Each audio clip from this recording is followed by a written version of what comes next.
Hello, Neethearts. I'm Kriti Singh, MBS third year student, and here I'm teaching all the concepts of biology. So तुम लोग का result भी आ गया है और सबको सब कुछ पता चल चुका है। जो लोग सिलेक्टेड है वो काउंसलिंग के बारे में सोच रहे होंगे, और जो लोग नहीं सिलेक्टेड है वो डेफिनेटली ये सोच रहे होंगे ड्रॉप ले ना ले, कोई और कोर्स ज्वाइन कर ले, या बहुत सारी चीज़ें। ठीक है। और जो लोग ड्रॉप ले रहे होंगे उनके दिमाग में ये होगा कि यार अगले साल भी पेपर इतना टफ आ गया तो कुछ अलग से ही अनप्रिडिक्टेबल चीज़ हो गई। तो देखो, जो चीज़ हमारे हाथ में नहीं है उसका सोच के कोई फ़ायदा नहीं है।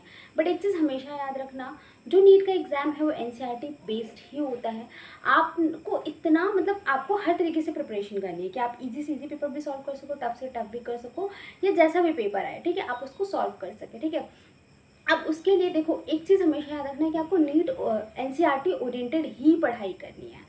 ठीक है। बायो का पेपर कितना भी मुश्किल आ जाए लेकिन वो होगा आपका एनसीईआरटी बेस्ड ही। अगर आप एक एक लाइन एक सारी चीज़ें पढ़ लेंगे, एक एक लाइन एनसीईआरटी की बायोलॉजी के अच्छे से पढ़ लेंगे, तो आपका सिलेक्शन तो कंफर्म नहीं है। ठीक है। उसको कोई नहीं रोक सकता। फाइन।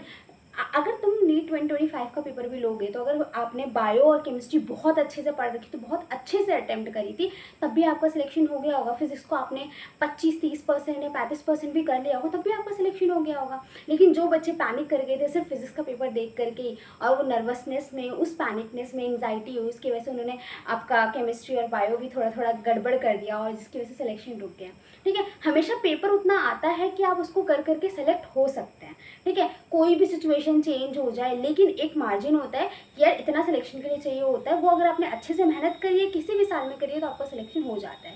ठीक है। तो ये याद रखना है कि आपको अपनी पढ़ाई अच्छे से करनी है। आपको एक सिलेबस दिया हुआ है कि यार 90 चैप्टर्स हैं फिजिक्स केमिस्ट्री बायो के मिला करके, उसका ये थ्योरेटिकल पोर्शन है, ये कंसेप्ट है, ये सब हमको अच्छे से पढ़ना है, अच्छे से टेस्ट देने हैं, अच्छे से हर तरह के हर लेवल के क्वेश्चंस लगाने हैं, एनसीईआरटी अच्छे से पढ़नी है। आप अपना काम कीजिए, देख लेना सिलेक्शन पक्का हो जाएगा। ठीक है। पेपर कैसा भी आ जाए, कितना भी अनप्रिडिक्टेबल आ जाए, कितना भी ईजी, कितना भी टफ, पेपर लीक हो जाए, कुछ भी हो जाए, लेकिन आपका सिलेक्शन हो जाएगा।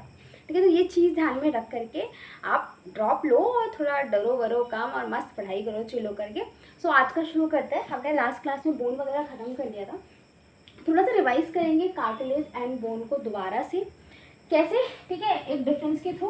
तो देखो, कार्टिलेज का हमको पता है कि उसके पास पेरिकॉन्ड्रियम की कवरिंग होती है कार्टिलेज के आउटसाइड, और बोन में पेरिओस्टियम की कवरिंग होती है। कार्टिलेज में कॉन्ड्रिन प्रोटीन होता है और बोन में ऑयसिन प्रोटीन। कार्टिलेज के अंदर लेमिना प्रेजेंट नहीं होता है। ठीक है। लेमिना किसका फीचर था? बोन का था। हमने देखा था ना कि जो बोन के अंदर मैट्रिक्स होता है वो लेमिनर फॉर्म में प्रेजेंट होता है, और इसके अंदर लेक्युनास प्रेजेंट होता है। फाइन। कार्टिलेज में हार्वेशन किनाल नहीं होती है, बोन में हार्वेशन किनाल होती है। कार्टिलेज की जो ग्रोथ होती है वो यूनिडायरेक्शन होती है कि वो एक ही डायरेक्शन में ग्रो करता है, लेकिन बोन में हमने देखा था कि जो ग्रोथ होती है वो बाय डायरेक्शनल होती है, इधर भी ये ग्रो करता है, इधर भी ये ग्रो करता है। फाइन। उसके बाद कार्टिलेज का जो मैट्रिक्स होता है उसमें ब्लड वेसल्स नहीं होते हैं, लेकिन जो बोन का मैट्रिक्स होता है वो वेस्कुलर होता है, उसमें ब्लड वेसल्स प्रेजेंट होती है। हमने देखी थी, मैंने स्ट्रक्चर बताया होगा तुमको कि वहाँ पे ऐसे ऐसे करके ऐसे ब्लड वेसल्स भी थी। फाइन। कार्टिलेज किन से मिलके बनता है? ठीक है। कार्टिलेज को बनाती कौन सी सेल्स है? Chondroblast cells and chondrocyte cells. मतलब कॉन्ड्रोब्लास्ट सेल्स ही हैं जो डिवाइड करके कॉन्ड्रोसाइट सेल्स बनाती हैं।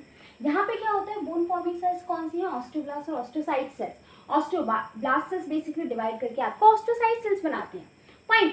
जो कार्टिलेज है उसके लेक्युना में, लेक्युना क्या होता है? मैट्रिक्स के अंदर एक स्पेस प्रेजेंट होता है जिसके अंदर आपके कॉन्ड्रोसाइट सेल्स होते हैं। तो हमने ये चीज़ पढ़ी थी कि कार्टिलेज में एक लेक्युना कम से कम 1 से 4 कॉन्ड्रोसाइट सेल्स कंटेन करता है, लेकिन वहीं बोन के अंदर बोन के एक लेक्युना में सिर्फ एक ही ऑस्टोसाइट सेल होती है। फाइन। अब देखो, कार्टिलेज में बोन मैरो नहीं होता, ये सबको पता है। बोन में बोन मैरो प्रेजेंट होती है। तो ये तो डिफरेंस था कार्टिलेज एंड बोन का, बहुत इंपॉर्टेंट है। इससे आप फ्रिक्वेंटली बहुत जल्दी से बोन और कार्टिलेज दोनों ही रिवाइज कर सकते हैं। एक और बहुत मेन डिफरेंस डिस्कस करते हैं ड्राई बोन और डीकैल्सिफाइड बोन के बीच में। फाइन। मान लो तुमने एक बोन ली और उसको 100 डिग्री सेल्सियस टेम्परेचर पर रख दिया, तो हो गए क्या? उस बोन से सारे लिविंग सेल्स, ठीक है, खत्म हो जाएंगे। ठीक है। ऑर्गेनिक कंपाउंड भी जल भुन के राख हो जाएगा, सारा कार्बन हाइड्रोजन वगैरह उसमें से उड़ जाएगा।